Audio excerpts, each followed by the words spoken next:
Bueno, buenas tardes a todos, a todas, a todes.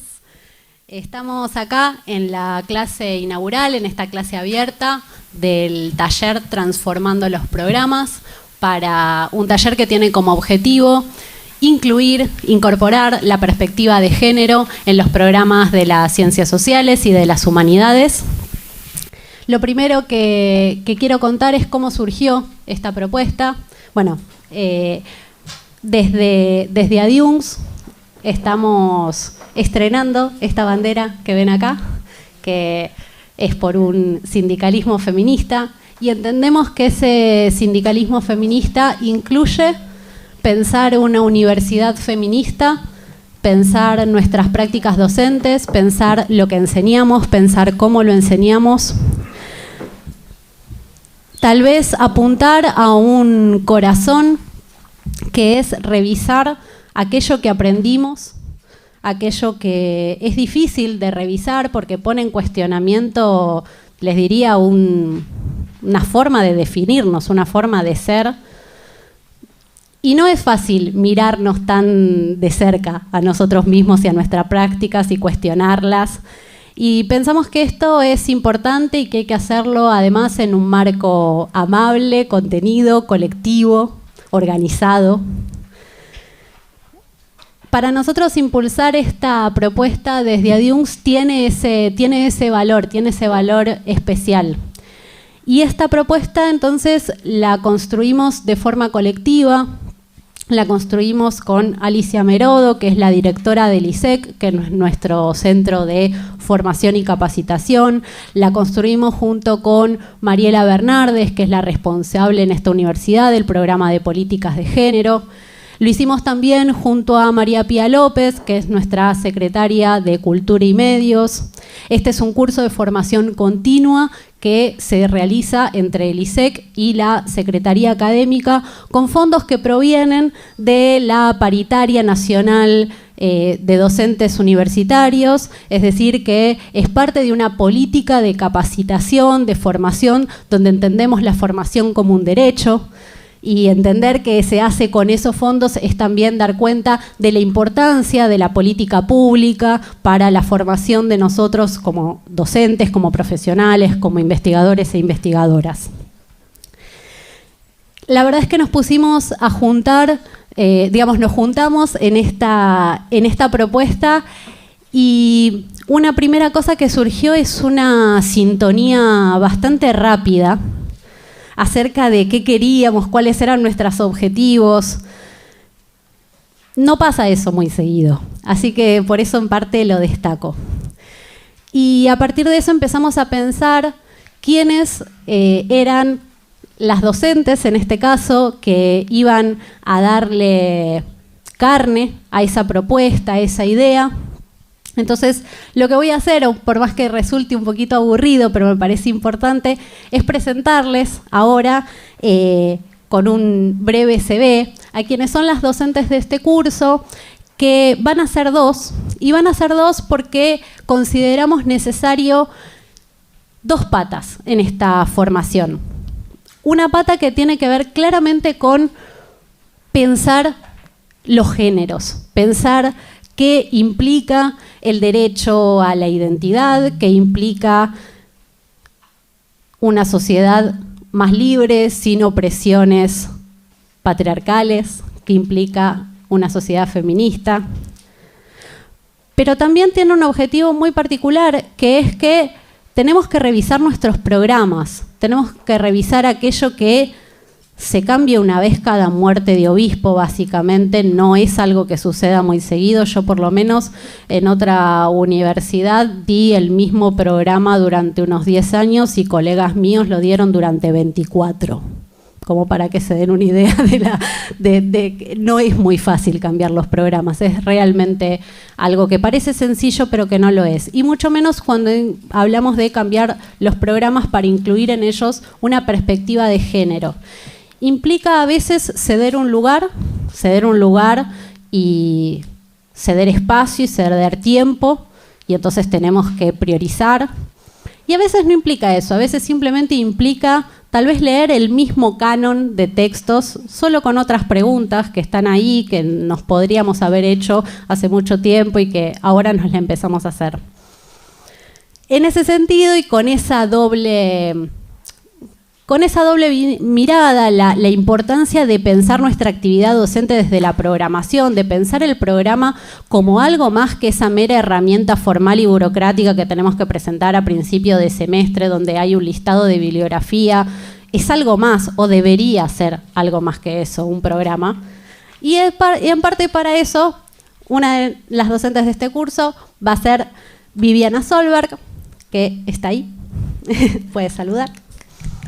Ella es licenciada y profesora en Ciencias de la Educación por la UBA, es especialista en Gestión para la Educación Superior por la UNTREF. Trabajó durante más de 10 años en instituciones universitarias en roles de gestión y de formación de formadores. Fue docente en la carrera de Ciencias de la Educación de la UBA en la asignatura Didáctica de Nivel Superior. Allí estuvo a cargo de un taller de programación de la enseñanza, además de participar de varios proyectos de investigación en torno a la enseñanza universitaria. Fue coordinadora de un programa de formación didáctica de docentes de la Facultad de Ingeniería de la UBA y estuvo a cargo del dictario de varios de los talleres que lo componían. En la UMS estuvo a cargo de 2 ediciones del taller de programación de la enseñanza con modalidad virtual, así que para nosotros ya es una compañera conocida. La otra docente es Clara Tardo, que también está ahí, al lado de Vivi. Ella es licenciada en Psicología por la UBA, es máster en Género, Sociedad y Políticas por Flaxo, es especialista en Promoción y Educación para la Salud, la RIEPS, doblemente diplomada en Estudios Interdisciplinarios de Género por la UCES y Flaxo, es docente e investigadora, ex Estudios de Género desde la Facultad de Psicología de la UBA, actual docente universitaria de nuestra diplomatura en Géneros, Políticas y Participación de la UNS, así que también es una compañera de la casa, es consultora para las Naciones Unidas para el Desarrollo, es funcionaria pública, ex Políticas de Género del municipio de Morón, ex del Programa de Prevención de Cáncer Cérvico-Uterino del Ministerio de Salud y actual del equipo de la Dirección de Género y Diversidad Sexual de la Municipalidad de Pilar. Así que tenemos compañeras muy formadas.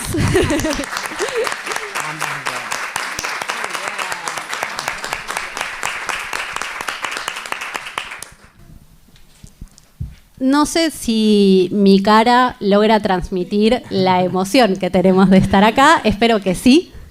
Les agradecemos mucho su presencia, agradecemos mucho quienes se sumaron a esta aventura, a este primer taller que esperamos replicar, y esperamos replicar no solo en la universidad, sino tenemos casi como intenciones de llevarlo a dar vueltas por la nación, más o menos. Pero bueno, esas son las ínfulas, ¿no?, que uno se pone en estos proyectos.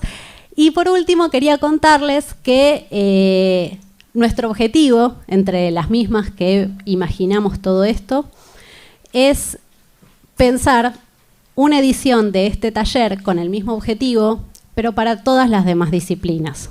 Para las ingenierías, para las exactas, para las naturales, para la administración. Estamos convencidos y convencidas de que eso es posible, que la perspectiva de género en las ciencias naturales, en las ingenierías, es igual o tanto aún más necesaria. Así que ese será nuestro objetivo para el año que viene y esperamos que en esa aventura también nos acompañen. Muchísimas gracias a nuestras invitadas conferencistas para dar la clase de apertura de hoy. Es para nosotras un orgullo que hayan aceptado ser parte de esta primera clase. Ali, no sé si querés decir algo, si pasamos a Alicia, es nuestra directora del ISEC. Sí, ¿no? No, en realidad, bueno, los momentos fundacionales diríamos, de los espacios resultan relevantes. Nos parecía interesante abrir este momento de trabajo sobre los talleres con una clase así pública, que no sé si tiene carácter de clase, pero sí de conversación pública sobre estos temas.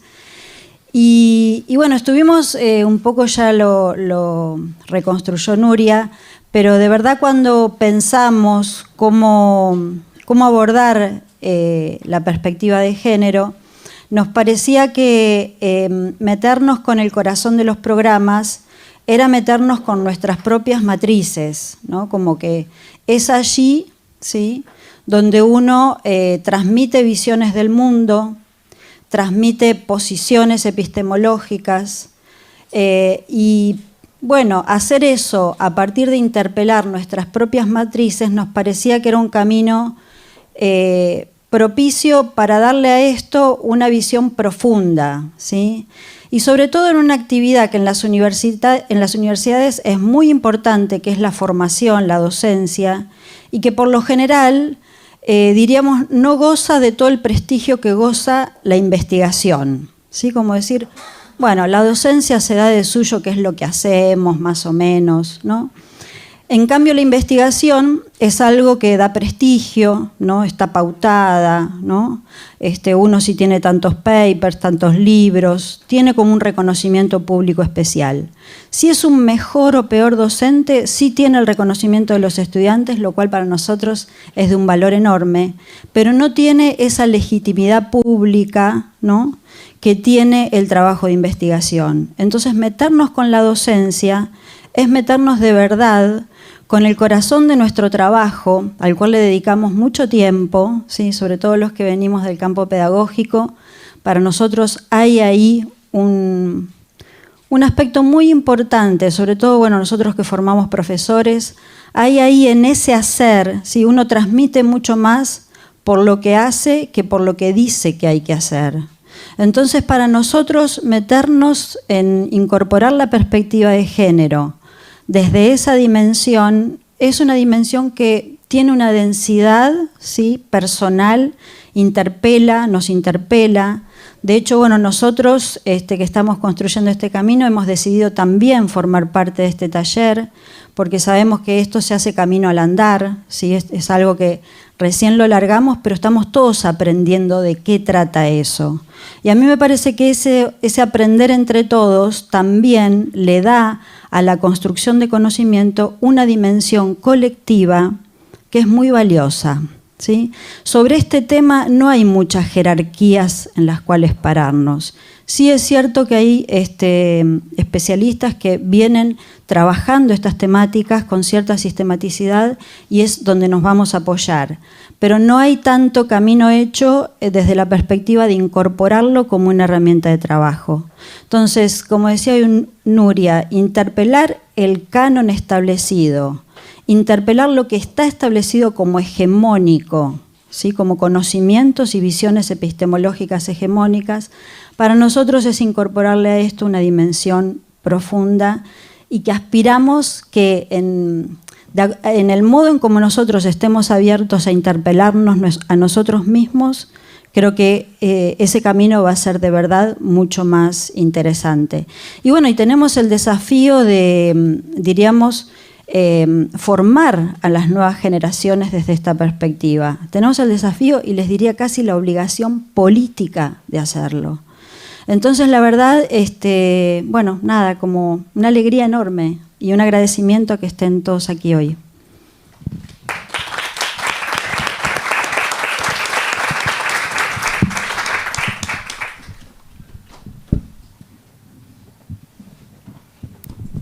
Buenas tardes. Bueno, muchas gracias a todas, todos que están aquí. Yo solo quería decir por qué invitamos a Marlene y a Graciela a esta mesa, por qué pensamos en ellas para que sean las compañeras que estén hablando en esto que, como dijo Nuria y dijo Alicia, es muy importante para quienes participamos de la creación del taller. La pasamos muy bien armando esto, pero también sentimos que había una responsabilidad enorme y que esa responsabilidad es parte de la pregunta de qué pasa con las instituciones, cómo se hacen cargo las instituciones de aquello que de algún modo el movimiento social nos pone en juego todo el tiempo y que lo lo que estamos haciendo aquí también responde a la conmoción que atraviesa nuestras vidas como profesoras, profesores, como militantes, como activistas, y que es una conmoción muy profunda que tiene que ver con lo que hacemos en las calles y con lo que nos pasa en nuestras casas, pero también en nuestras aulas. Yo siento que en los últimos años no puedo dar clase del mismo modo que daba previamente, y me parece que es interesante que un sindicato de profesores y profesoras universitarios tome a cargo la discusión de cómo tramitar eso, que es nuestra incomodidad, nuestra inquietud y nuestras ganas de que esa fuerza que está amasada por el movimiento social esté adentro también de nuestras prácticas cotidianas.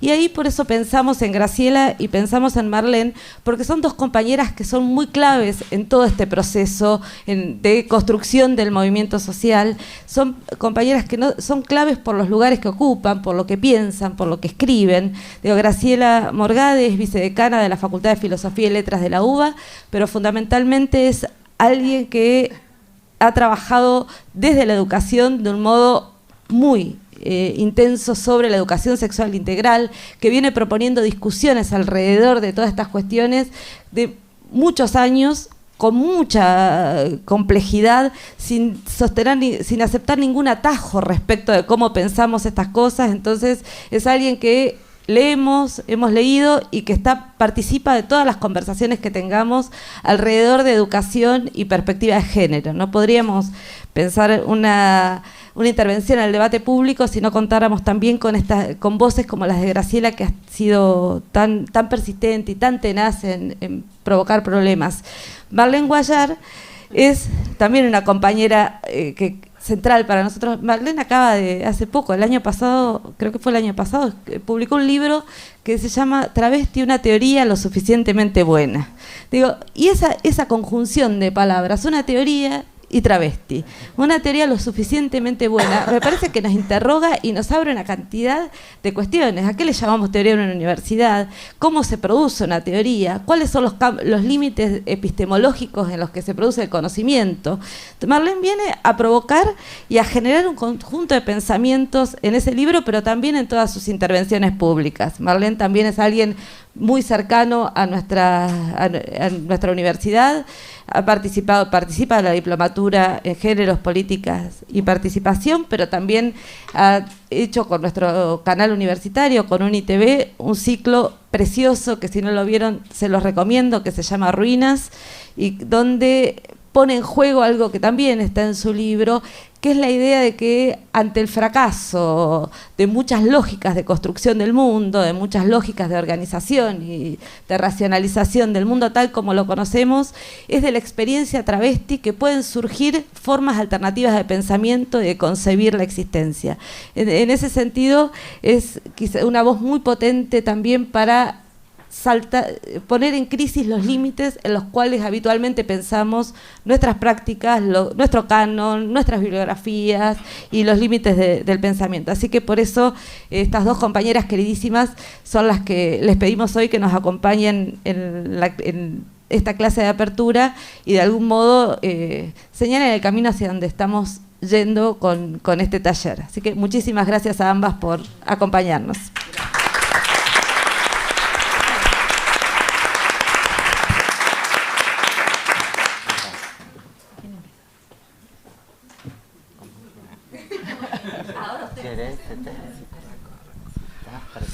Bueno, salgo al ruedo, sí.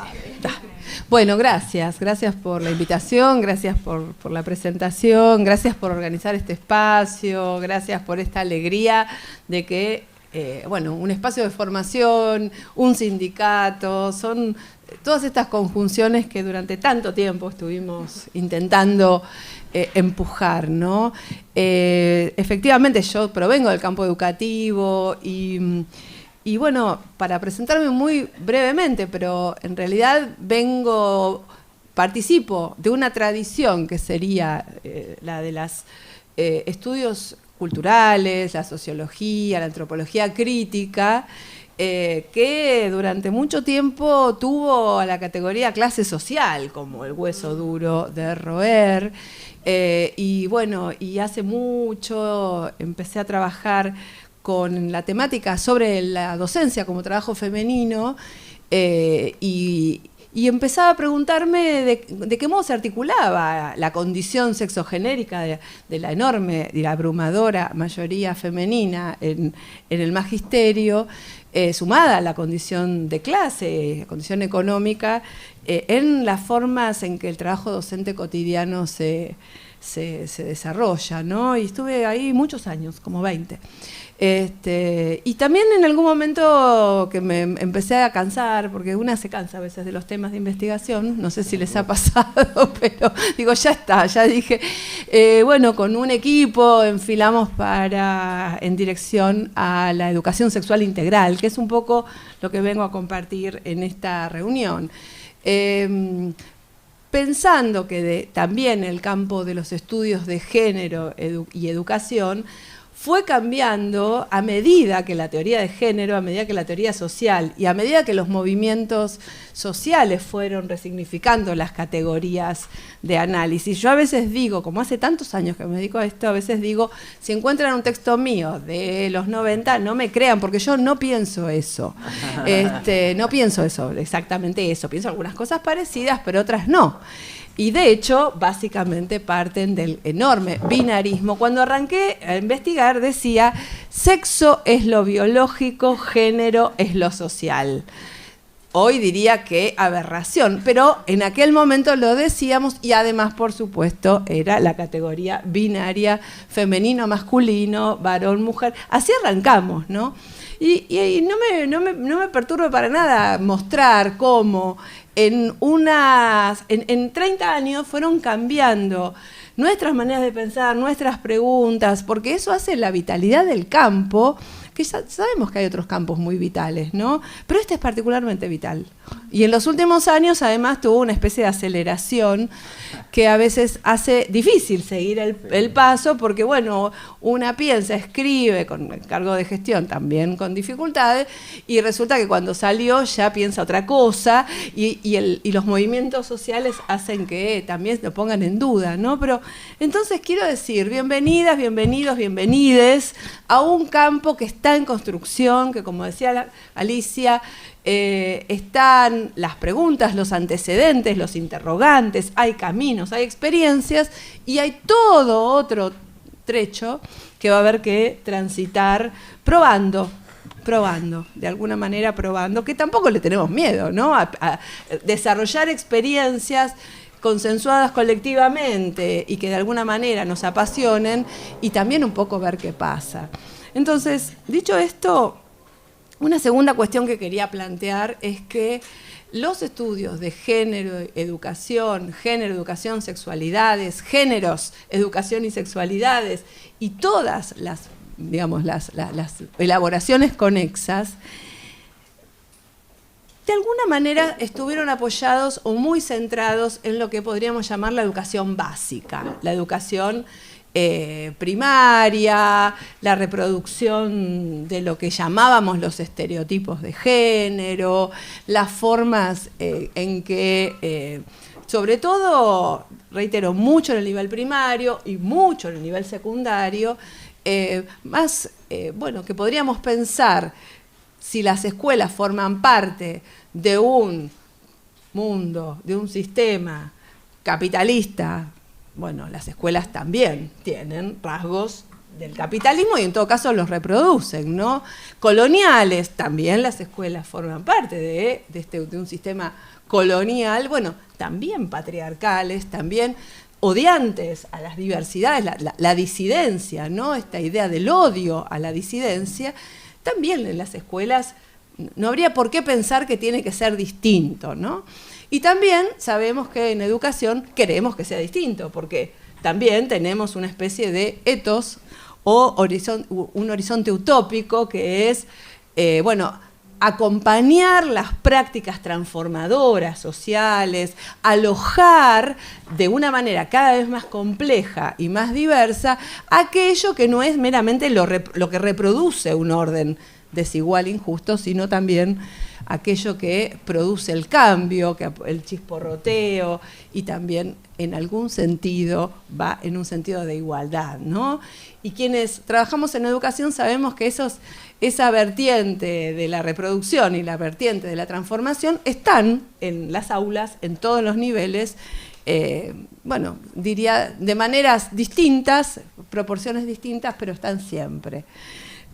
Y las universidades quedaron un poquitito como, sobre todo en Argentina, con la imagen de la reforma universitaria, la democratización, pensando que las universidades no tienen examen de ingreso, que hay un gobierno colegiado, que hay ingreso irrestricto. O sea, algunos de los valores clásicos de nuestras universidades hicieron que, bueno, que sea tal vez un poco más novedoso, excepto en los núcleos de estudios de género y los núcleos de estudio en su momento de la mujer, pero es más novedoso decir las universidades son un territorio patriarcal, son un territorio de odio a la disidencia sexual. Y esta afirmación, por supuesto, es una hipótesis de trabajo, pero es una afirmación que produce que produce cierta incomodidad. Y hoy sabemos que las universidades son espacios donde se producen y se reproducen prácticas de manera, micropolítica de violencia. No voy a hablar de esa cuestión, que está muy trabajada, ¿no? Pero sabemos que las universidades son espacios donde hay violencia de género y en sus expresiones más diversas. Sabemos que las universidades son espacios donde el poder, que supuestamente es altamente democrático, no se construye de una manera, digamos, democrática, o en todo caso tiene resabios patriarcales en la forma en que se construye, cómo se construye el gobierno universitario. Esta universidad tiene una de las escasísimas rectoras que tiene el sistema universitario nacional.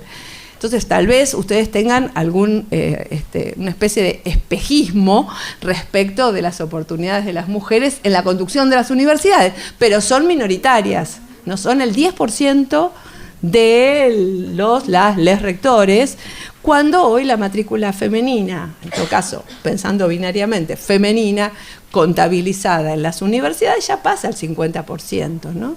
Entonces, hay diferentes formas, diferentes expresiones de esto que estoy afirmando como una hipótesis fuerte. Las universidades no están ajenas a un sistema de opresión sexogenérica, no están afuera en todo caso, de relaciones de poder patriarcales. ¿Qué pasa con el conocimiento? ¿Qué pasa con los conocimientos? Y ahí es el tema que nos compete directamente para este curso. Imagino ustedes seguirán largamente en estas reuniones.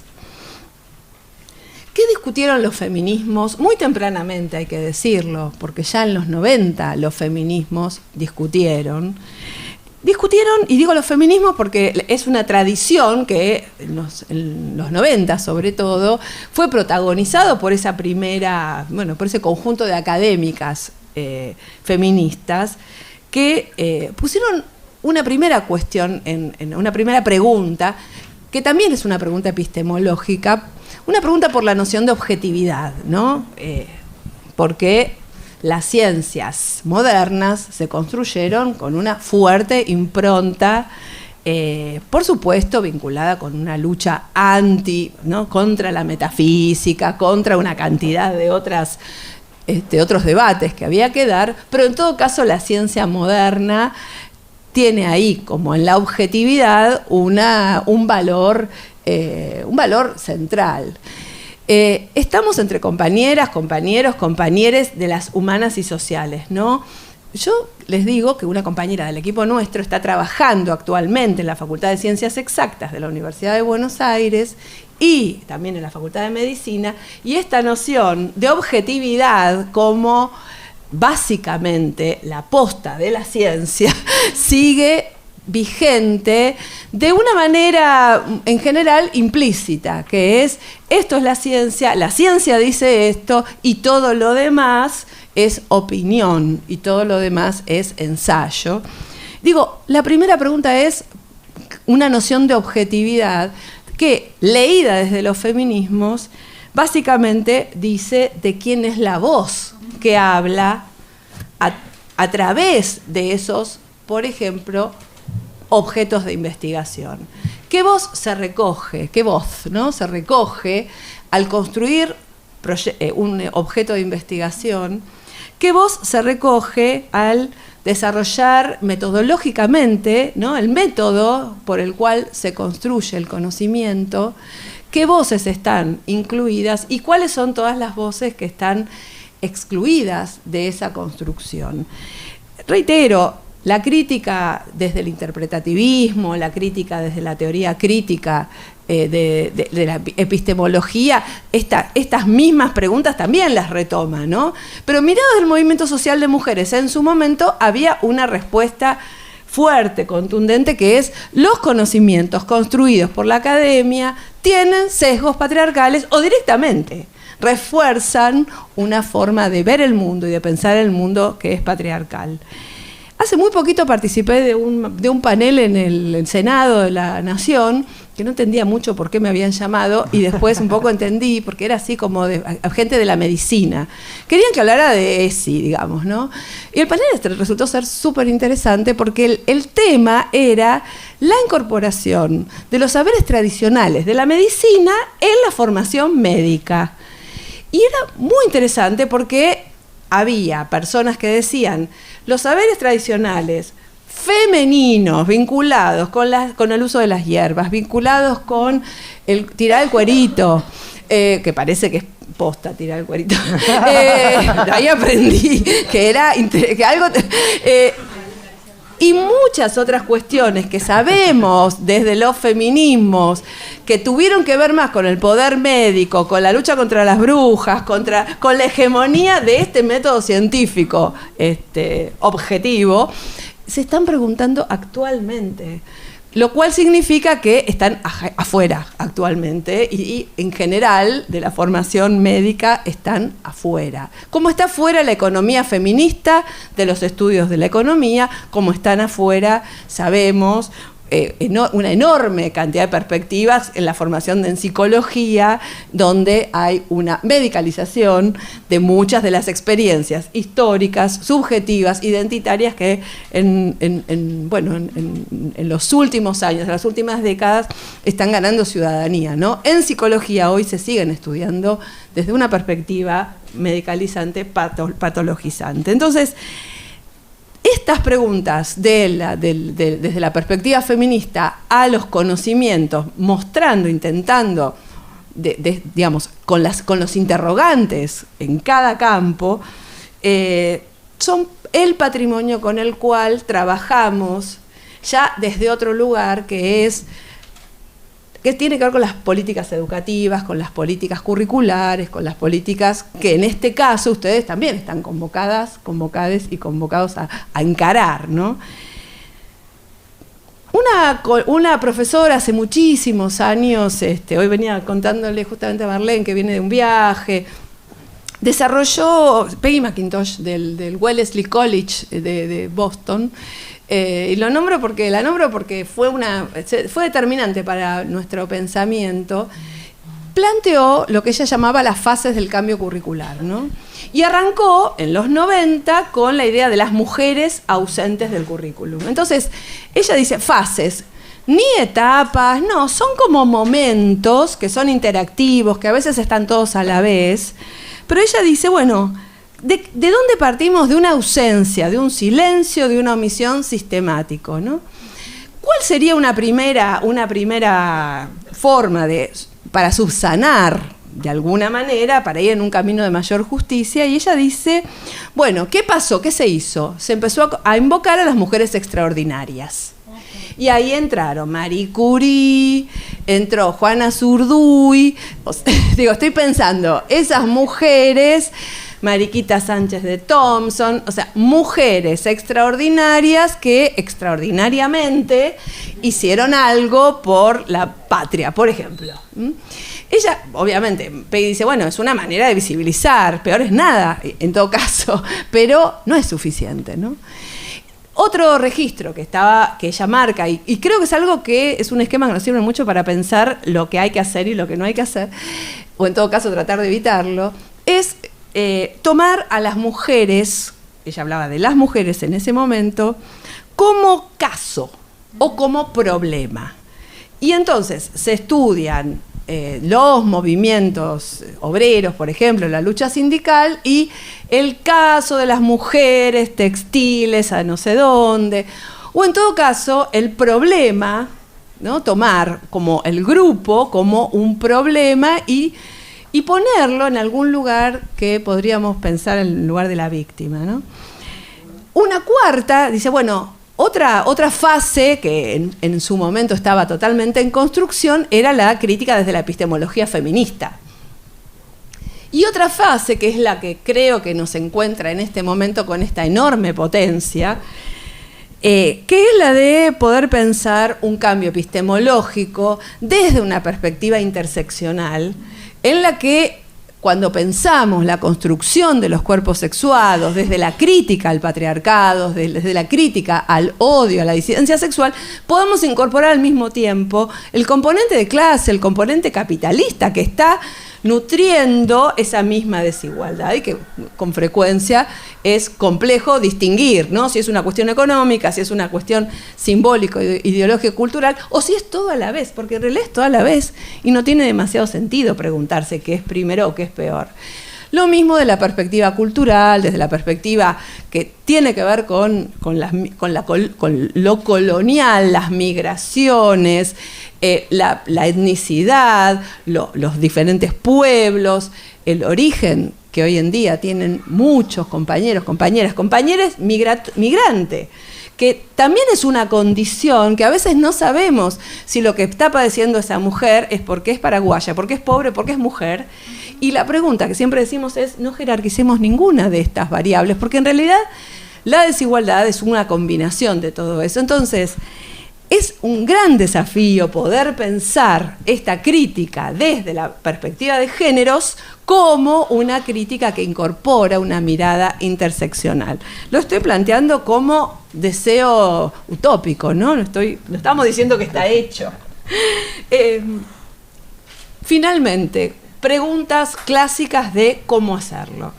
Una es si espacio específico o espacio transversal. Y esa es parte de la cuestión, digamos, ¿no? Porque acá venimos, quienes tenemos una cierta edad, venimos de la experiencia absolutamente frustrante y frustrada de los 90, donde también se hablaba de los temas transversales. Y los temas transversales, pensados como temas transversales, terminó siendo que como todo el mundo tenía que ocuparse, nadie se ocupaba, ¿no? La gente más añosa se acuerda. Finalmente nadie se ocupaba. Entonces, si hay oportunidad de tener un espacio específico, a esta altura de la vida digo, hagámoslo. Pero no nos quedemos con esto solamente. Por ejemplo, la formación docente, los profesorados para inicial y primaria, se incorporó, y creo que se ha ido incorporando en todas las jurisdicciones, una materia de educación sexual integral. ¿Es suficiente? No, pero por lo menos está. Porque la otra cuestión de la transversalidad justamente es poder pensar otra dimensión que tampoco tenemos en el corto plazo, que es poder pensar proyectos conjuntos entre docentes, que esa otra versión de la transversalidad, que es poder pensar temas comunes, articulación de materias, proyectos, los llamados proyectos. Sabemos que es complejo, es muy difícil y no podemos esperar a que esté el espacio-tiempo para hacer un proyecto vinculado con un eje, que es alguna de las respuestas posibles, ¿no? Entonces, el equipo que conformo y que ha ido creciendo en los últimos años, que son personas así como militantes, formadas, divines, venimos trabajando en otra hipótesis que justamente es la de la incorporación de la crítica de la epistemología feminista a los saberes de base de cada una de las disciplinas que forman nuestros planes de estudio. Cuando digo disciplinas de base, digo, hay algunos planes de estudio que están armados de una manera superdisciplinar. Entonces tenemos historia de Argentina 1, historia Argentina 2, esto... No sé si acá tienen historia argentina 1, 2, por supuesto. Esa es como la clásica, digamos. Pero también hay otros que son más problemáticos, son campos que intentan tener una mirada transdisciplinaria. Bueno, poder preguntar a a esas disciplinas de base, ¿qué voces están hablando? ¿Qué voces están hablando en los contenidos de los objetos de estudio? ¿Y qué voces fueron trabajadas por fuera de este programa que nosotras tenemos por otras compañeras, compañeros y compañeres de otros lugares, de otras latitudes, que también produjeron conocimiento en el mismo campo, pero que no están, tal vez, hoy se habló también de los papers, de la legitimación, que se fueron legitimando por otras vías y que es una enorme oportunidad histórica, creo, en este momento, poder sumar. La hiperespecialización a la que nos llevaron los incentivos, a la que nos llevaron las políticas hegemónicas que no hemos logrado transformar en los gobiernos kirchneristas y que, en el medio de la descomposición del gobierno del macrismo menos aún, pero no logramos transformar esta idea de que el trabajo universitario, el trabajo de investigación se califica por la hiperespecialización, por la publicación en revistas con alto impacto, etcétera. No lo cambiamos. ¿Y esto qué nos dio? Que tenemos una enorme cantidad de bibliografía metida en revistas especializadas que a veces no dialogan entre sí. Y nosotras, desde nuestro proyecto, por ejemplo, queremos hacer un dossier sobre enseñanza de la filosofía, transversalizando, haciendo un análisis de perspectiva de género, y la revista de filosofía dice, no, pero esto no es para la revista, porque esto no es estrictamente lo que esta revista hace, que es teoría en el sentido clásico de los temas clásicos, ¿no? Entonces, poner juntas esas producciones creo que es una enorme tarea y también un enorme desafío.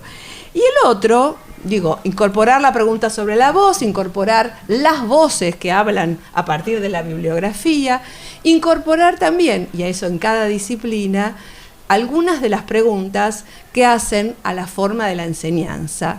Y con esto termino. Es inescindible, a pesar de que lo podamos hacer para teorizar, para analizar, es inescindible el contenido de la forma, ¿no? Es inescindible. Y la producción, creo, de las pedagogías feministas, las pedagogías populares, las pedagogías que pusieron en tensión la clásica tríada, ¿no?, pedagógica de el niño o el estudiante, el genérico masculino, el docente, ¿no?, el profesor, el genérico masculino en el profesor, y el conocimiento. Las pedagogías feministas pusieron en tensión cada uno de esos polos, de esa tríada, pero pusieron en tensión sobre todo la dinámica de la experiencia, porque si hay algo que creo que la educación sexual integral, la perspectiva de género, el proyecto de la militancia imbricada con nuestras prácticas académicas, es poder dejarnos en el liberador lugar de decir no sé. Y creo que es un lugar liberador porque el no sé a veces es un ejercicio que les recomiendo, que es poder alojar una pregunta y poder también buscar en común, porque no estoy diciendo no sé y me corro, no sé y me borro, es no sé, busquemos una respuesta posible, busquemos a otras, a otros, a otros que lo hayan pensado, busquemos hipótesis y sigamos estas hipótesis. Esa mirada de la pedagogía feminista que pone fuertemente en tensión, por supuesto, la autoridad pedagógica clásica, que además en las instituciones patriarcales es patriarcal, o sea, también. Entonces, no creo que sea solo la dimensión explícita de los planes de estudio, de los programas, del currículum. Yo creo que las compañeras tienen una intención, ¿no? Así como, no digo escondida, pero que también forma parte de la misma pregunta, que es la modificación del qué. Inmediatamente, si somos con alguna coherencia consistentes con nuestro propósito de construir relaciones de igualdad social, ¿no? De igualdad social, de justicia social, de democratización del conocimiento, de democratización de nuestras instituciones universitarias, de hacer que las instituciones universitarias tengan cada vez más sentido social, porque finalmente se trata de eso. Revisamos nuestros planes porque queremos hacer una universidad en sintonía con las luchas populares, en sintonía con la lucha por la igualdad social, por ejemplo. Si vamos en esa dirección, la epistemología, las epistemologías variadas, feministas, del closet, queer, estas preguntas que les hacemos a las categorías clásicas del conocimiento, junto con las pedagogías feministas, creo que son la mejor manera de pensar en una transversalización real, posible y al alcance de todas nuestras manos, que bueno, que de eso se trata, ¿no? Agarrar con nuestras manos el asunto y meternos manos a la obra. Bueno, nada más, gracias.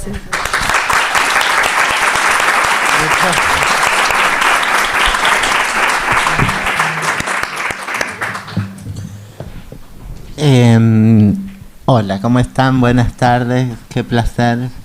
2 segundos para agradecer la invitación, la apertura de esto, para desearles lo menos laborioso posible trabajo. Es un trabajo inconmensurable que tienen por delante.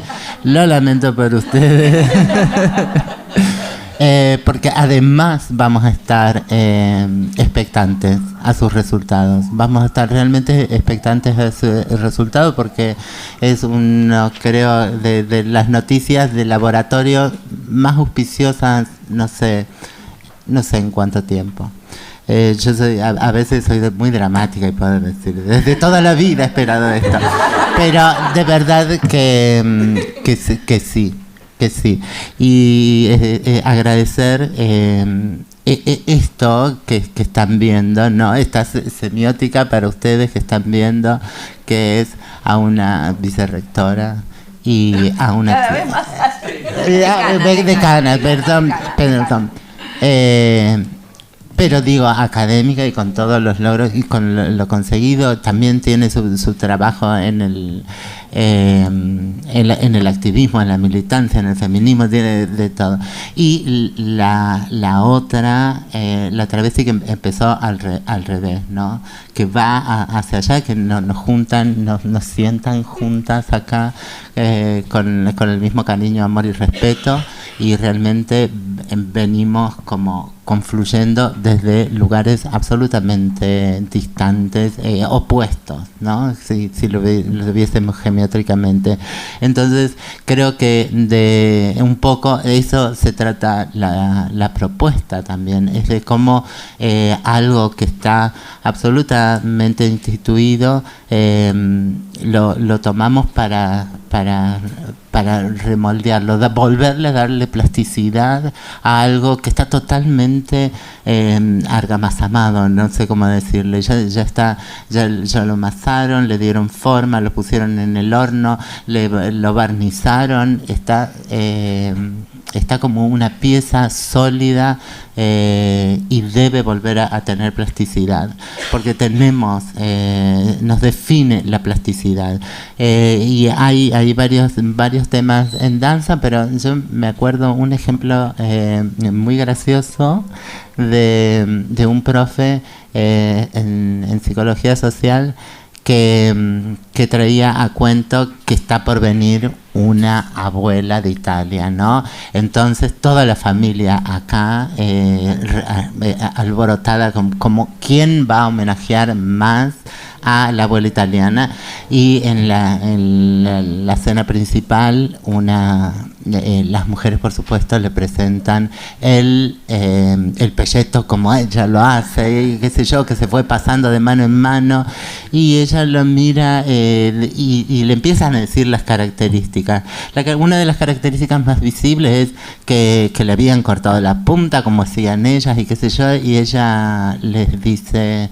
que no tenía nada que ver. Dice, ¿por qué le cortaron las puntas? ¿Y qué hicieron con las puntas? ¿Las desperdiciaron? No, pero es así la receta, porque para mantener lo jugoso de adentro, lo crocante de afuera. No, estábamos en guerra. Había una sola olla y para que entre le cortábamos, ¿sabes? Siempre. Pero... es eso, somos contexto permanentemente. Hay un contexto que nos está implicando, que nos está exigiendo, y hay un contexto, en este caso, que es eso, es humano. Estamos cometiendo violencias, todos, por acción o por omisión, por dejarnos llevar por la corriente. Así que es una responsabilidad realmente meterle mano a los programas, porque si no, esto va a continuar siendo de esta manera. Otro de los puntos mucho más graves es que a las personas transexuales, por ejemplo, durante muchísimo tiempo, se les operó, según, como decía quien realizó la primer transexualización, ¿no?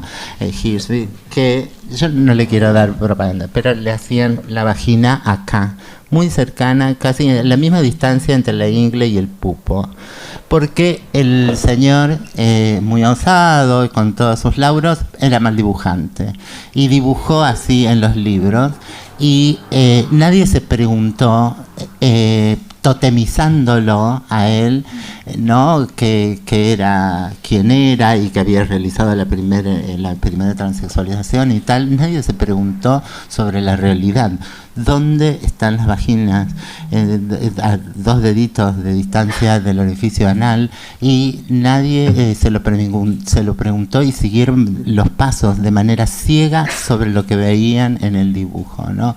¿Cómo puede algún error que hasta cometemos por eso, porque somos cirujanas, neurocirujanas, pero no somos dibujantes?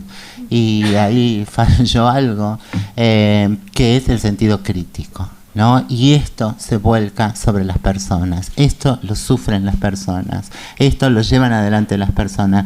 Que trabajemos con la palabra no implica que las palabras no transmitan violencia, y creo que nosotras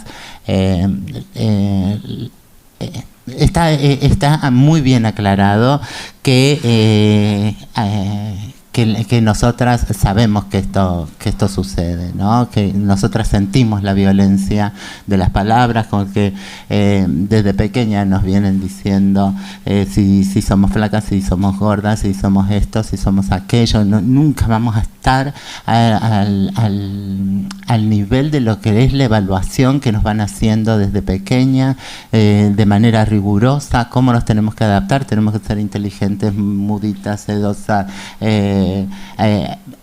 proactivas, todo, y nada nunca está bien reconocido. Entonces nosotros sabemos, pero además saben, porque conversando con mis compañeras, por ejemplo, en el Centro Cultural Rojas, donde había una distancia muy grande de edad, y eran pibas muy piolas, y un día cualquiera conversando empiezan los relatos, no los testimonios, a decir que todas habían sentido la terrible violencia, el miedo, el pavor, el quedarse mudas y sin reacción cuando les salieron las tetitas, y el primer tipo que las cruzó y les dijo lo que quiso, sin ver que eran unas niñas a las que le habían salido senos y que no estaban preparadas para determinadas cosas. yo no sé, después veíamos, había unos más violentos que otros, que a cualquiera, por adulta que seamos, nos pueden doler, y otros que no lo eran, capaz que no lo eran tanto si hubiese sido con una adulta, pero esa cuestión de que no sepan leernos y que nos vuelquen violencia a través de las palabras, a través de los ejemplos, a través de venir admirando a alguien porque lleva una clase espectacular, pero en algún momento dicen, este travesti político, y ahí se me cae la moral al suelo. ¿Por qué me usa como insulto? ¿No? ¿Por qué me usa como insulto? Cuando hemos trabajado tanto, cuando hemos insistido tanto sobre la palabra travesti y tal, y no quiero romper los lazos, quiero interpelarlo. Necesitamos esa actitud crítica de poder decirle en su justa medida, esto me dolió de esta manera, y que eso se trabaje. Porque está muy trabajada también por el feminismo la cuestión de testimonio y teoría, ¿no? ¿Cómo hacemos? Son solo testimoniantes, víctimas que vienen, dan una cosa y nosotras nos vamos a retirar a hacerles teoría a partir de concebir los objetos de estudio, o somos víctimas activas que traen con pertinencia algunas escenas de nuestra testimoniada de nuestra biografía para volverla a nosotras mismas teorías, para gestar las teorías que necesita este territorio, esta universidad. Así funcionan humanidades y ciencias sociales aquí, porque no es cualquier universidad, no está en cualquier lugar del mundo, no somos, no hay una universalización posible. Entonces, ver a ciencia cierta hasta dónde nos cala a nosotras y a nosotros y a nosotres el universalismo, el colonialismo, el patriarcado, porque lo llevamos adelante, ¿no? Lo llevamos, está inoculado en cada quien, y esto debe romperse, esto debe quebrarse. Si no empieza a ser en las casas de estudio, ¿dónde más vamos a interactuar, ¿no? Porque después las cosas se empiezan a poner eso, más van cristalizando, nos vamos instituyendo y cada vez perdemos mayor plasticidad, y en tal caso nos acomodamos a la comodidad de una burbuja en donde caminamos y circulamos por esas burbujas sociales, donde a mí es muy difícil que me vaya, mirar en qué momento te miro y me alegra verte acá, pero a mí es difícil que me vaya a suceder la cuestión de un travesticidio. No me es ajeno, pero creo que hoy sería poco factible, ¿no? Pero de mi comunidad es lo más factible que nos va a suceder, ¿no? Y hay que trabajar esto, hay que trabajar los feminicidios, hay que trabajar los travesticidios, y hay que preguntarse por qué generamos como sociedades estos movimientos. Hay que tomar la responsabilidad de que somos sociedades genocidas, de que estamos funcionando en esa lógica, y que en última instancia ver que todos nuestros contenidos pedagógicos son una herramienta importantísima para tomar conciencia y para hacer un ejercicio, para hacer un laboratorio pedagógico permanente de que estamos creando relaciones sociales, de que es el tejido social lo que hay que trabajar y ejercitarnos y saber cómo emplearnos, cómo emplearlo. Y entonces después la pertinencia vendrá de parte de los contenidos, en cómo trabajamos esto, pero en última instancia somos relaciones sociales y de qué es lo que define precisamente, por ejemplo, esto de ser una sociedad genocida, es transformar a nivel tal las relaciones sociales de un grupo específico de manera que le hagan perder la identidad, transformar e implantar otras relaciones sociales.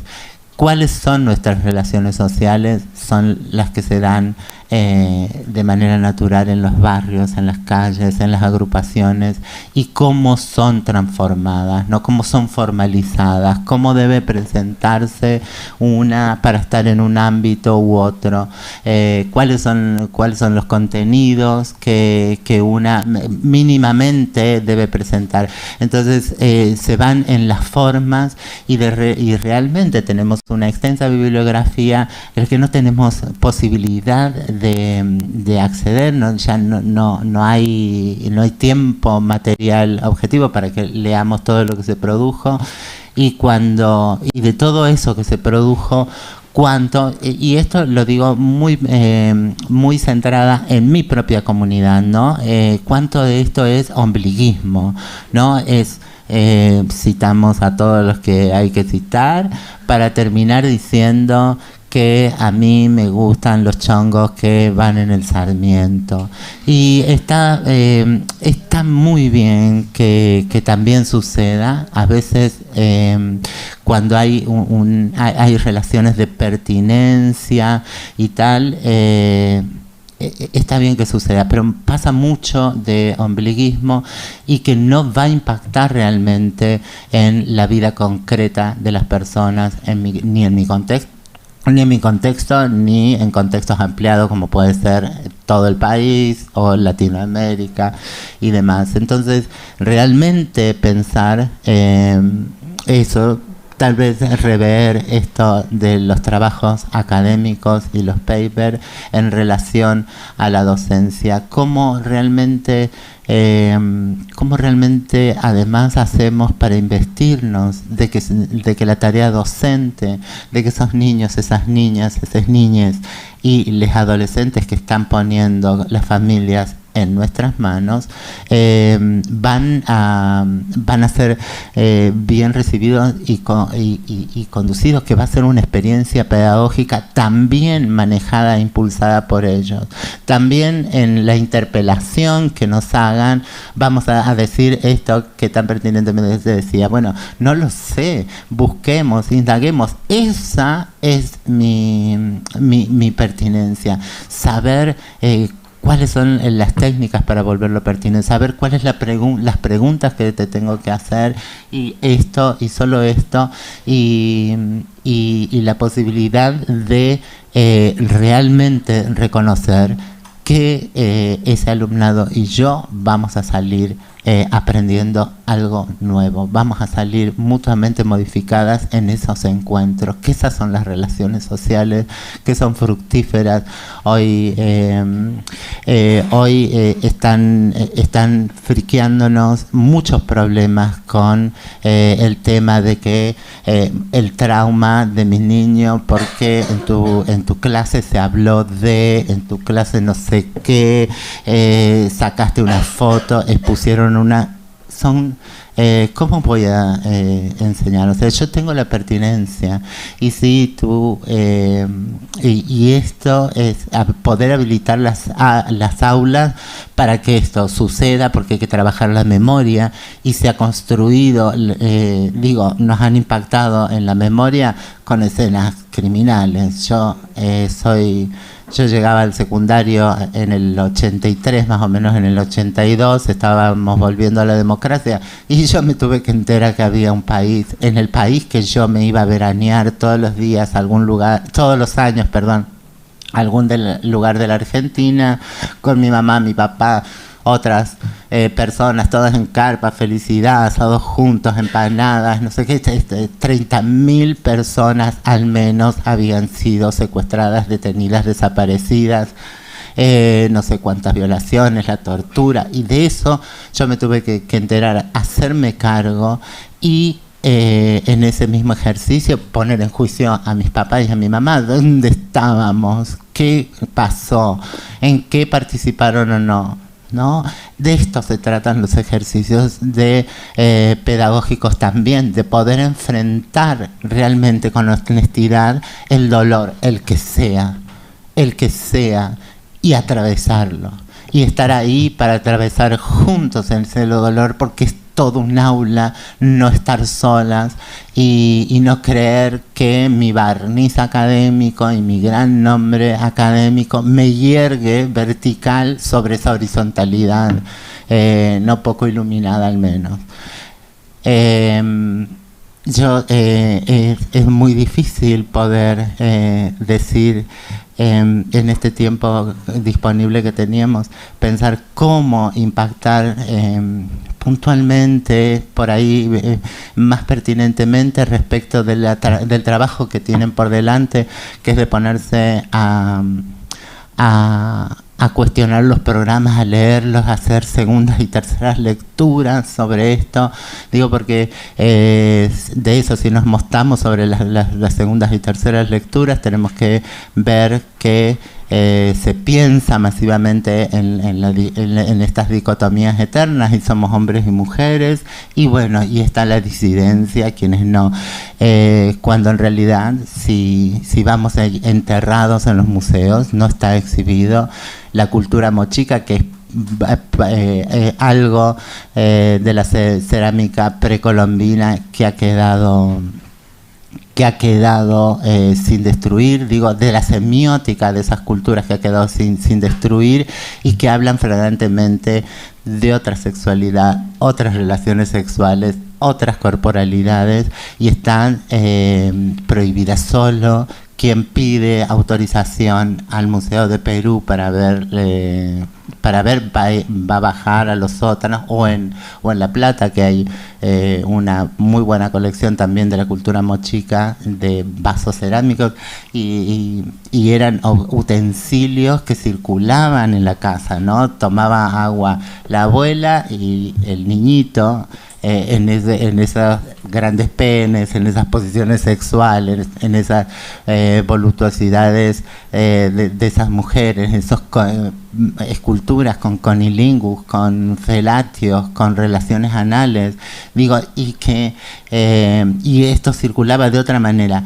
Y hago esta enumeración no solo para pintarles realmente que hay otros mundos posibles, que nos preexistieron otros mundos posibles, que lo trashumante de las culturas orales es lo que tenemos que hacer epistemología, que tenemos que hacer epistemología ecléctica, que tiene que ver con el palo del arte, que tenemos que hacer una epistemología convergente, interdisciplinaria y transdisciplinaria, pero también estas otras travestis, estas otras pobres epistemologías pobres, que vienen de lo travesti, que vienen de estos conurbanos, que vienen de otras pieles, de la racialización de nuestros cuerpos, de cómo somos leídas o no, de acuerdo a donde estemos, a qué límites crucemos, vamos a ser leídas, interpeladas y puestas en cuestión, ¿no?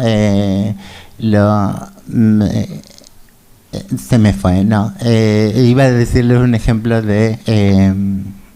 me llevaron en el Pitzer College, como gentileza me llevan a su departamento de cerámica, sabiendo que mi primer formación era de profesora de cerámica, y fue muy curioso.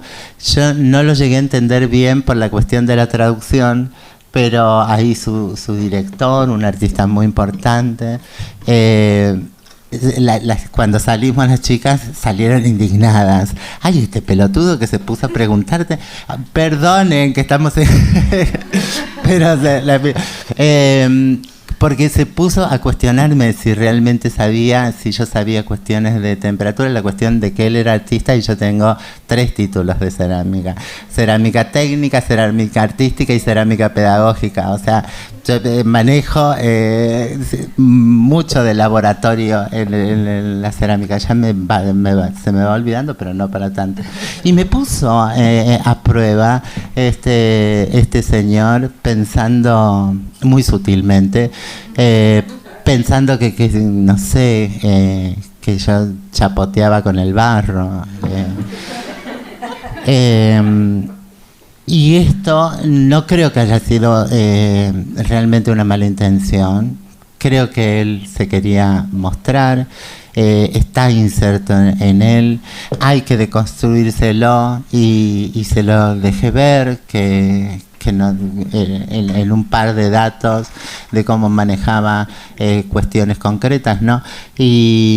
Pero esto, en última instancia, estos son cuestiones de color, pero esto de que nuestra teoría sea pobre, sea travesti, es bien complejo. Mantener permanentemente el pensamiento complejo, porque no sucede de manera cristalizada nada, sucede en el plano de lo histórico.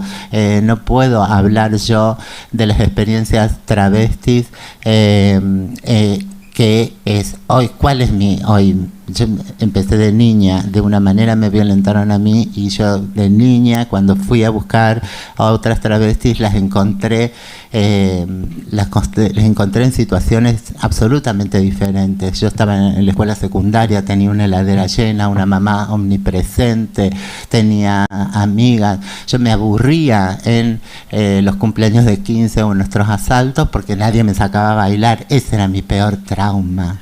Que ninguno de los varones se sentía habilitado a venir a sacarme a bailar delante de las chicas. Entonces yo bailaba con todas las chicas y de repente me voy a conocer a todos esos espejos que tenía tiempo buscando y que estaban en la prostitución, sosteniendo a familias.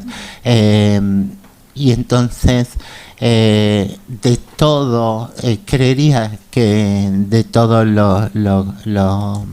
la epistemología que he ido adquiriendo con mucho de curiosidad y de actitud autodidacta, también ha sido esa en comunidad. Mi comunidad travesti, con absoluta nada de recursos, con todo arrebatado, donde más me enriquecí, pero de donde más puedo sacar para poder construir permanentemente espacios áulicos que tengan que ver, donde yo entro, tratar de construir un espacio donde se pueda circular la palabra, donde yo sea quien centra la atención y que la violencia va a venir hacia mí si se genera, porque somos seres violentos. No es negar que somos violentos, es aceptar que generamos violencia y que la que tenemos que trabajar, y que yo puedo trabajarla porque tengo herramientas epistémicas de pedagogía y de formación.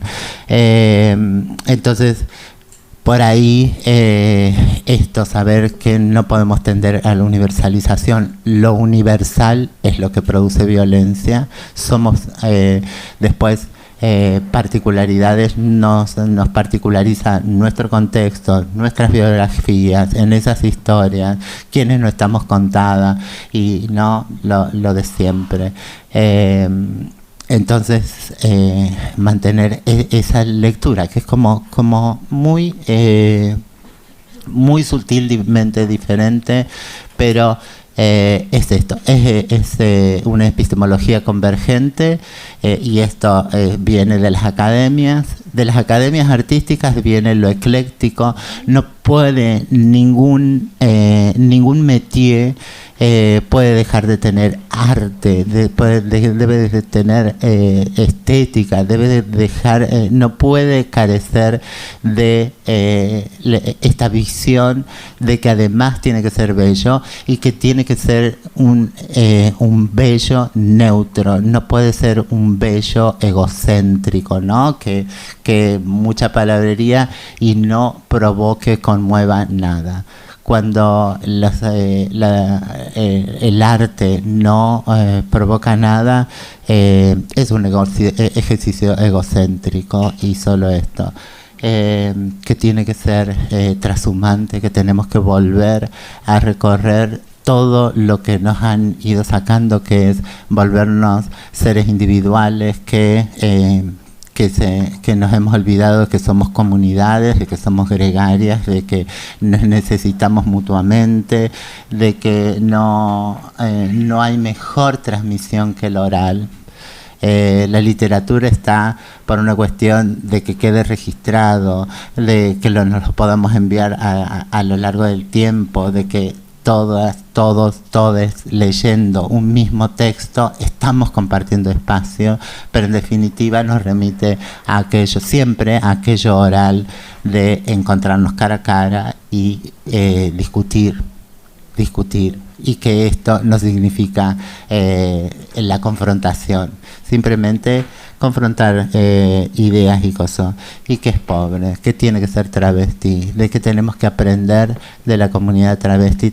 Ahí hay un laboratorio enorme, porque además lo que tenemos que cercenar en nosotros es el adultocentrismo. Creer que porque somos adultas, personas adultas, tenemos la otra persona no tiene nada para enseñarnos, ¿no? Esa es la violencia epistémica y hermenéutica ahí concentrada.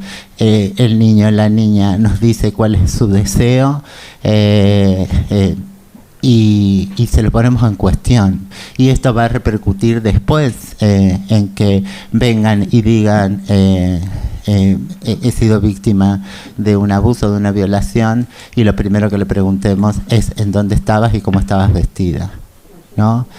Es a ese punto el que se va convirtiendo una violencia epistémica que es lentamente adiestrante. Si no metemos manos en los programas, vamos a seguir teniendo estas dinámicas pedagógicas que solo adiestran personas a adaptarse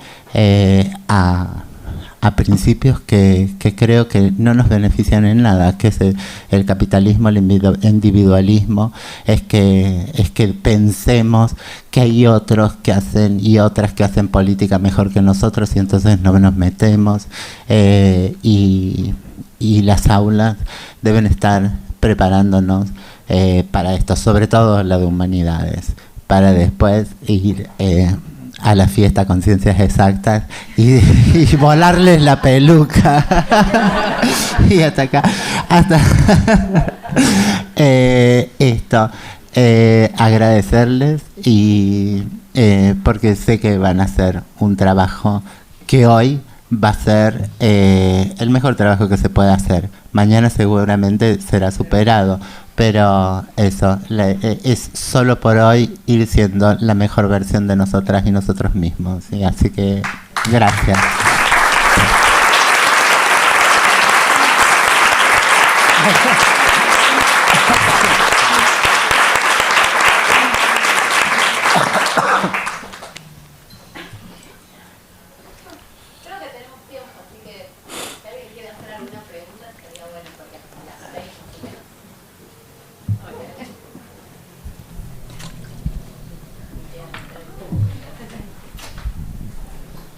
Para ir por la concretud.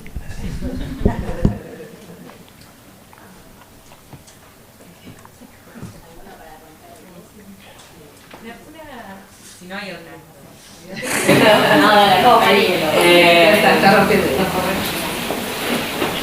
A mí lo que más me inquieta, ¿no?, en relación a la transformación los programas o de la enseñanza universitaria hace 25 años, estoy más de 25 años en la universidad, si no cuento mis años de estudio en la universidad.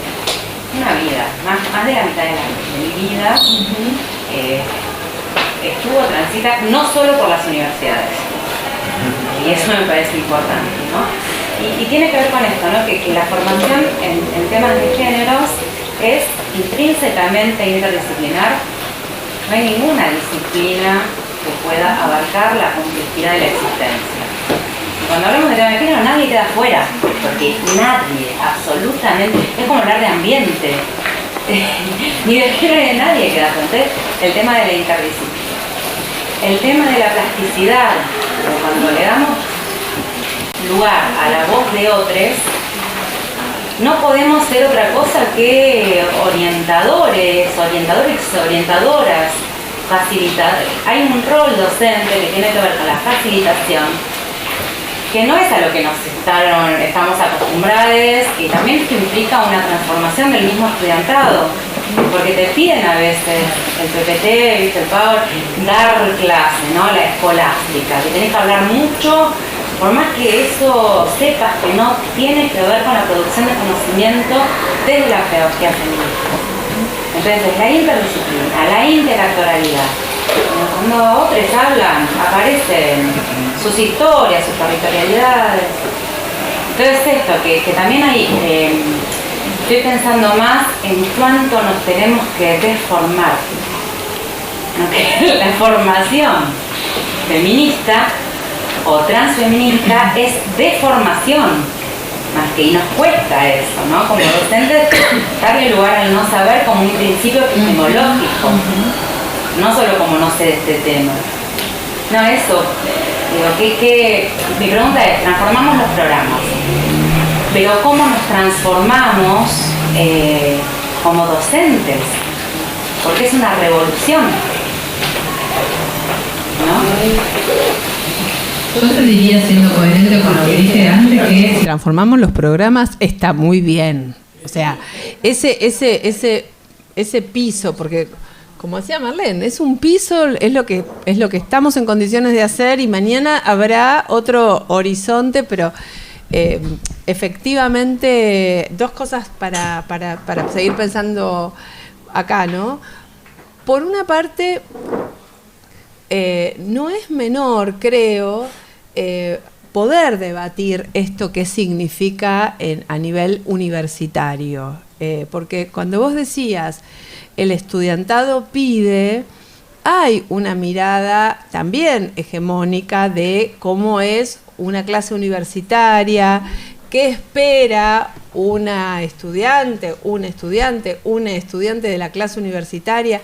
Evidentemente es un proceso que va a tener que ser un amasado también donde se incorporen el estudiantado, ¿no? Y te agradezco incluirlo, porque yo no había hablado justamente de eso, había hablado de la pedagogía feminista desde lo que implica nuestra transformación, pero creo que es un gran desafío en la universidad poder problematizar, porque hay una noción de calidad también que circula y que es, que es lo que también tiene que ver con el ámbito universitario. Entonces, me da la impresión de que la perspectiva de géneros, los feminismos, todos los movimientos que vienen a interpelar a este conocimiento, también interpelan el concepto de calidad, interpelan el concepto de clase. Son muchos niveles a la vez, que también es complejo poder abordar. Entonces, por lo menos poder compartir estas preguntas, que es, bueno, ¿es suficiente? ¿Es suficiente? Nosotros trabajamos, y la segunda es poner dos ejemplitos.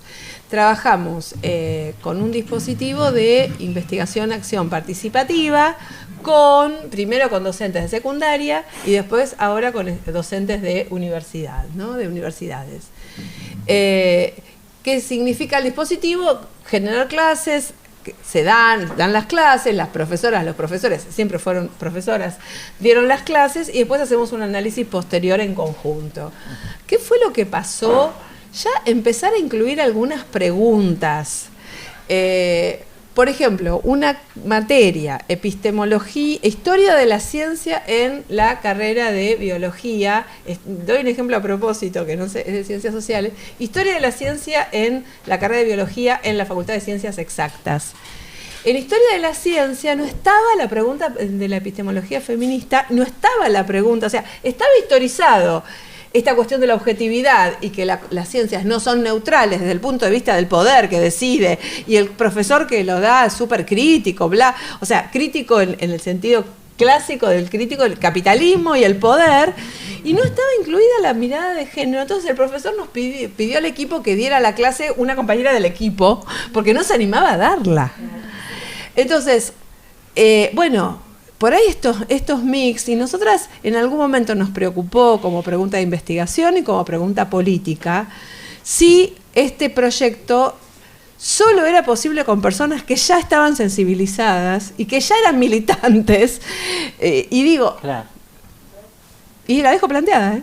O sea, quiero decir, sí. Probablemente acá haya compañeras, compañeros sensibilizados, militantes y otras personas que no. Entonces, esta es la pregunta. ¿Y cómo se escucha cuando no venís de una tradición? Porque es muy novedoso. Entonces, tal vez también el asunto es, y acá hay autoridades de esta casa, que es, bueno, tal vez podés ir probando en algunas unidades del programa, en algunos temas de los programas, de donde además podamos contar con compañeras, compañeros, compañeres, de quienes ya lo venían pensando, que podamos organizar actividades, que podamos invitarnos recíprocamente. Creo que es tan fuerte la interpelación institucional que efectivamente son muchos niveles. Si nos proponemos todos a la vez, probablemente entremos como en una paralización, porque primero y principal no lo vamos a poder hacer, ¿no? Sí, bueno, eso se me ocurrió. Claro.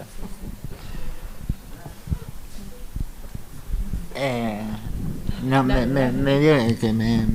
¿Te provocó? No, al revés, me fui de tema, me fui olvidando, me fui dejando llevar, porque yo sí... cuando me dicen, a veces me confunden y piensan que porque soy artista, porque soy traba, soy artista. Y yo le digo, no, soy una excelente espectadora. Y también soy una excelente alumna. Me encanta siempre escuchar a otros haciendo docencia. Me gusta ser alumne. Así que no, me fui de la pregunta, pero así en dos líneas, ¿cuál era?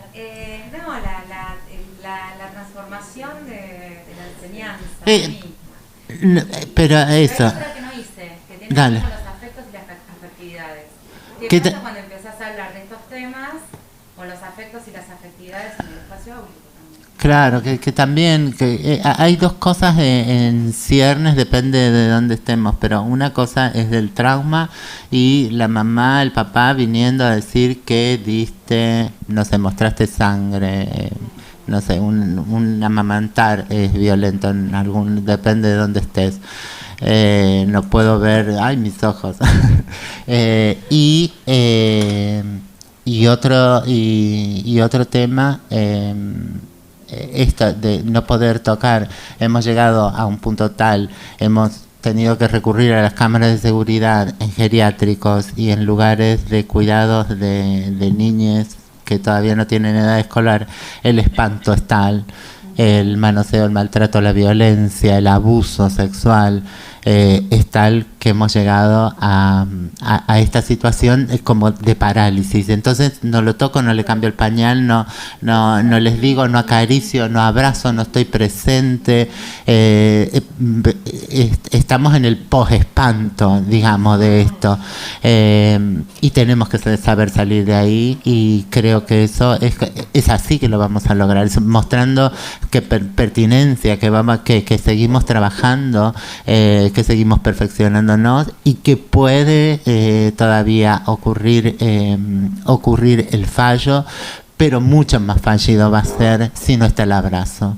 Si en determinado momento yo no puedo abrazar a la piba, al pibe y cosas, por supuesto con algunos protocolos, como que las puertas abiertas para estar en visibilidad, digo, ir caminando, pero no a la no acción no a perder el capital humano, la humanidad, el estar, porque en alguna medida tenemos que trabajado hasta la distancia óptima, ¿no? Para poder entregar y contener sin ser y poder volver a la clase y tener la pertinencia en la clase.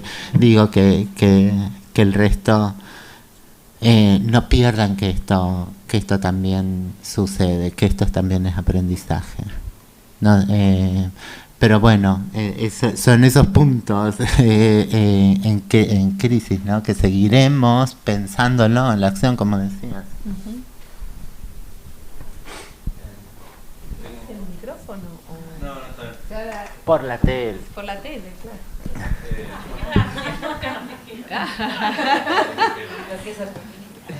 Es algo que me vengo cuestionando hace un tiempo y es en qué estamos fallando como comunidad universitaria para no tener más compañeras travestis en la universidad, o viviendo desde un lugar más positivo, qué podemos hacer o qué programas se les ocurre para tener más compañeras travestis.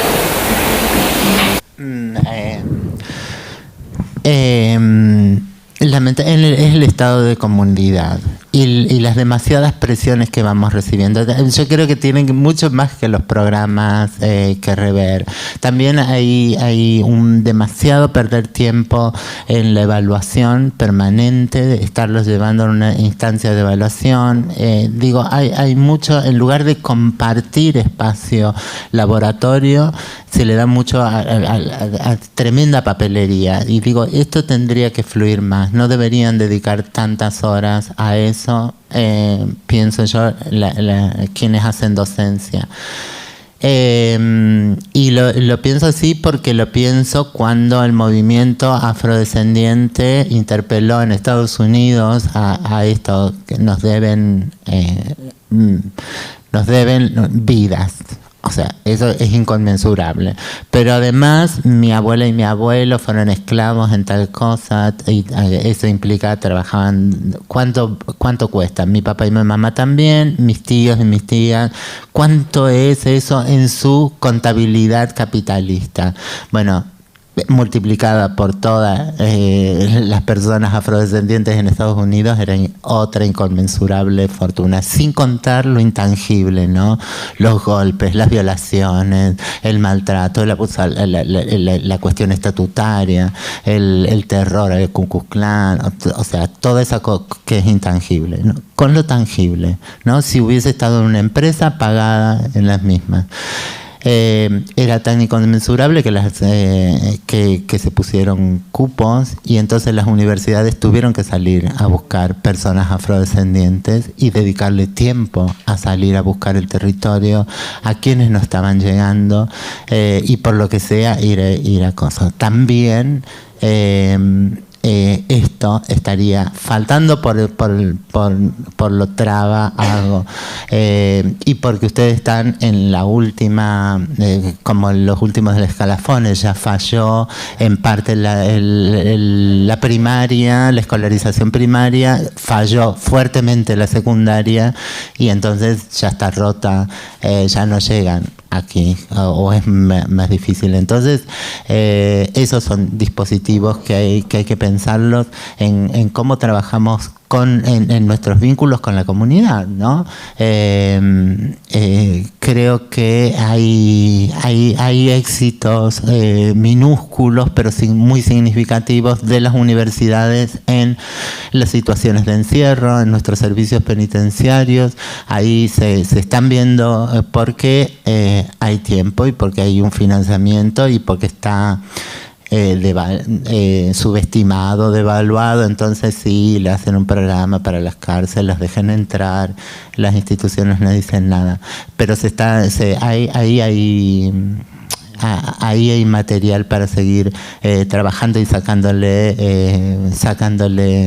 posibilidades de cómo hacemos esto en las ciudades donde esto carcelario permea, ¿no? Cuáles son las zonas que sí, que no, los horarios que sí, que no. Y bueno, las instituciones no están pensadas. Yo cuando a veces, las primeras veces que acarreaba las trabas, amigas y cosas, ay, me dice, ay, mira cómo están vestidas, todas así como que qué sé yo, y ellas habían estado horas pensando cómo voy vestida a esa fucking institución, porque no sentirse fuera de lugar, que van a estar miradas, que un montón de cosas, y después ven acá las pibas, cualquiera cómodo, y bueno, pero hay que vivirlo, hay que pasarlo por el cuerpo. Entonces, a dos puntas es un inmenso trabajo el que tenemos que hacer.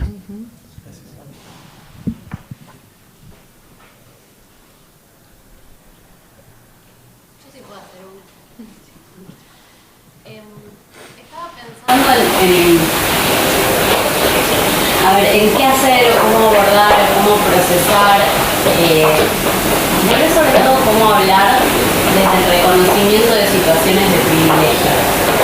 Pienso en esta incomodidad que se produce en ese profesor, por ejemplo, que se ve reflejada en que cursos como este u otros similares sigamos siendo mayorías mujeres, ¿no?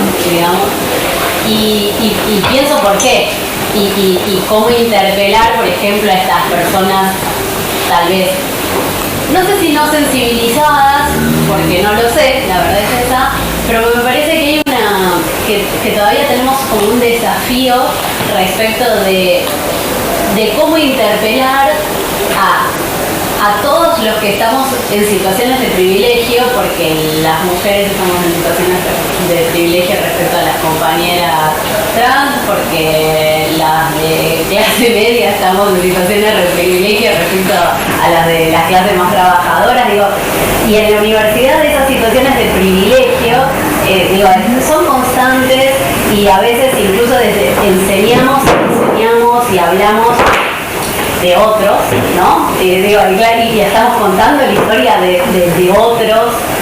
Entonces hay algo que tal vez no puedo terminar de formular la pregunta porque seguramente no lo tengo claro, pero algo como de cómo enfrentar ese desafío para que el reconocimiento de la situación de privilegio no nos paralice, por ejemplo, digamos, no nos dé miedo a equivocarnos y a meter la plata, porque probablemente lo hagamos constantemente, digamos, ese miedo a hablar por decir algo mal, ese miedo a no abordar cierto tema porque seguramente voy a meter las patas del fondo. Y pienso en mí misma, pero también pienso en compañeros varones, heterosexuales, ¿no? Como todos aquellos a los que siempre estamos interpelando, como diciendo, miren, ustedes gobernaron el mundo durante mucho tiempo, y es como una situación de culpa, no sé cómo se vive, en realidad no lo podría decir, pero pienso como eso, cómo enfrentar ese desafío para que no seamos solamente, como las mujeres militantes, las diversidades, las feministas, sino como un poco más que eso, ¿no? Porque si no es como que hay un punto en el que nos hablamos a nosotras mismas y deberíamos romper esa frontera. Se me ocurrió, porque son varias preguntas, porque hay una que es una pregunta que efectivamente creo que es así, o sea, estamos en una situación de privilegio quienes estamos en la universidad o quienes terminamos la universidad y nos seguimos estudiando y nos doctoramos. También hay una parte de nuestra experiencia que seguramente dolió. Eso lo quiero dejar planteado porque yo durante muchos años hice formación, capacitación docente, ¿no? Y tarde o temprano, o más temprano que tarde, es más, escribí en algún lugar por ahí hace mucho un artículo que hablaba de la perspectiva de género como un espéculo. Porque, chicas, los espéculos, antes había unos espéculos que eran de metal, ¿no? Ahora son más de plástico, pero los de metal eran fríos. Entonces yo traté de usar la metáfora del espéculo, porque el espéculo es se supone que es un instrumento para explorar profundidades femeninas, que usa otro, que hace frío, otro u otra. Pero en todo caso lo que quería decir era que tarde o temprano hay algo que vuelve y que resuena de las vidas de las mujeres, por ejemplo. En mi experiencia fue así, sin buscar atravesar la experiencia personal, porque a veces es insoportable, otras veces en una formación toca y se va, y después dejas a la compañera con una angustia que, bueno, ahora tenemos muchas más redes, ¿no? Pero entonces, la primera que creo es que hay muchas, y creo que las mujeres en general, por más privilegiadas que seamos, no me interesa la clase alta de la Argentina, quiero decirlo, pero no importa, por ahí también. Pero hay algún atravesamiento por la experiencia personal que yo diría que tarde o temprano, y a veces más temprano que tarde, hace un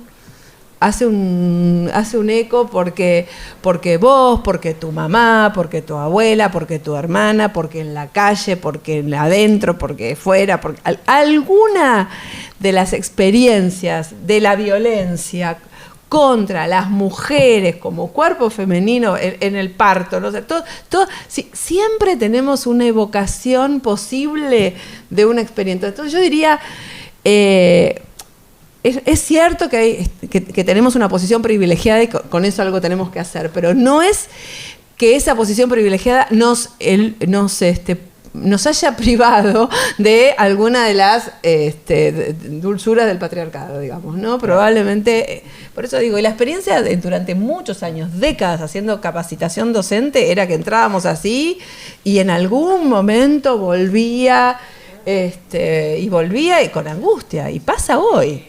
Es más, la ESI es una enorme oportunidad para que las maestras se encuentren con las madres, no desde un lugar de competencia y como de impugnación recíproca, sino en una condición femenina común. No estoy diciendo que sea la única manera de encuentro, pero es. Así que eso diría, pensémoslo un poco como no es total, no estamos afuera. Si hablamos de esas otras es porque a veces es una forma de defensa también, ¿no? Hablar de que pasa en otras comunidades es una manera de defendernos, pero creo que nos pasa. Y la otra parte de la pregunta que vos decías, bueno, los compañeros, vamos a decir los cis patriarcales, bueno, vos decís después lo que me dijiste en el viaje, pero porque nosotras vinimos hablando de un montón de cosas. Yo no creo que haya que hacer todas. O sea, habrá compañeros que no van a entenderlo. Lo digo, o sea, no gastemos pólvora en chimangos tampoco. Lo digo como con toda, digamos, franqueza, porque la verdad es que me parece que hay un movimiento que es el que hoy tenemos, ¿no? Y bueno, y si no quieren discutir el lenguaje inclusivo, no lo van a discutir, pero en algún momento lo van a tener que discutir. Lo digo en mi facultad. En algún momento va a haber que discutirlo. No lo quieren discutir ahora y bueno, no lo discutan. Pero no sé si tenemos que ir a comenzar a uno por uno. Porque hay un movimiento que de alguna manera es un movimiento insurgente, es un movimiento desafiante. Y en eso estamos, en una especie en la ola. Entonces, yo diría, no estoy diciendo que es mala gente tampoco. Lo que estoy diciendo es que creo que hay algunas cuestiones que tal vez no vale la pena discutir y seguir operando y seguir trabajando y generar la ola y bueno, y se sumarán en algún momento. Claro, sí. ¿Cómo sería en alguna otra ciencia, por ejemplo, seguir afirmando que la Tierra es plana, aunque hay personas que es un movimiento, ¿no? Pero no en las academias, en las diferentes universidades mundiales, no digo, sería ponerlos en evidencia, en el ridículo, y yo creo que hay que, por eso estás en una institución y hay una institución que baja línea, cuál es la línea que se trabaja, y tendrán que adaptarse o adaptarse. Porque también las pibas, si no te adaptan, esto en Mar del Plata me invitaban a la facultad de psicología, porque era como necesariedad de juntarse y de que les refuercen, porque a las pibas les han roto trabajos en la cara por leer el título Feminismo y Psicoanálisis, y son cosas que no se llevan juntas y les rompen el trabajo en la cara con muchas actitudes, ¿no? De muchos niveles de machismo hay ahí, ¿no? De humillarlas públicamente, ni te leo el texto, o sea, ¿cuánto maltrato más va a sufrir una piba por hacer un intento de aborto? Porque ni siquiera podemos decir está bien o está mal. Es un intento, es una interpelación, son sus preguntas. Ahí hay toda una subjetividad puesta en juego de por qué enfrenta ese recorte específico de preguntas para hacerse y tratar de responder esas hipótesis, ¿no? Y en relación al otro, a mí me cae muy mal la palabra cis. Lo que pasa es que siempre estoy en pérdida, siempre soy la minoría. A mí, yo propondría otra palabra que es ad, ¿no? Como el sufijo latín ad, que es advirio, porque es cierto, somos polimorfos, ¿no? Polimorfes, y vamos adhiriendo a una propuesta. Puedes que adhieras y hay otras cosas que heredas, y que como la piel, cosas por las que no podés pagar peaje y estar pidiendo perdón por las atrocidades de esa supuesta representatividad que hay en vos, ¿no? Entonces, y ahí la comunidad mapuche medio me desasnaron, y no lo voy a decir muy bien, disculpen, y acá me arriesgo, y les mapuches vendrán y dirán más pertinentemente cómo es esto, pero yo pensaba que Winca tenía que ver con lo blanco y punto, y no, Winca tendría que ver con estas personas extranjeras que vienen con malas intenciones, traen malas intenciones. Ahora, los puntos de encuentro con personas blancas, con personas gringas, criollas y cosas que tienen, es cierto, se dan y vienen con otras intenciones y son recibidos con de otras maneras, ¿no? Y se puede y se reconoce y se abraza. Hay diferencias, y respecto como la fenomenología a partir de un hecho, ¿no? En la conquista de este continente, llegan al continente, no en la parte expedicionaria durante el Caribe, llegan a Panamá, se guerrean, los ejércitos van, los vencedores, conquistadores al pueblo, y encuentran ancianos, ancianas, mujeres, niños, niñas, y a estas que solo en parir se diferencian de las mujeres. A estas las juntan en la plaza pública, en el lugar simbólico más importante de esa comunidad, las latiguean, las ensangrentan, y sobre ese momento tan tremendo, ¿no? Los gritos, imaginémonos la sangre, el polvo, la incomprensión de eso, las niñas, los nietos, las sobrinas, las hermanas, los hermanos, los abuelos, les tiran a devorar los perros mastines, que se las devoren en esa plaza pública. ¿Quién es más víctima?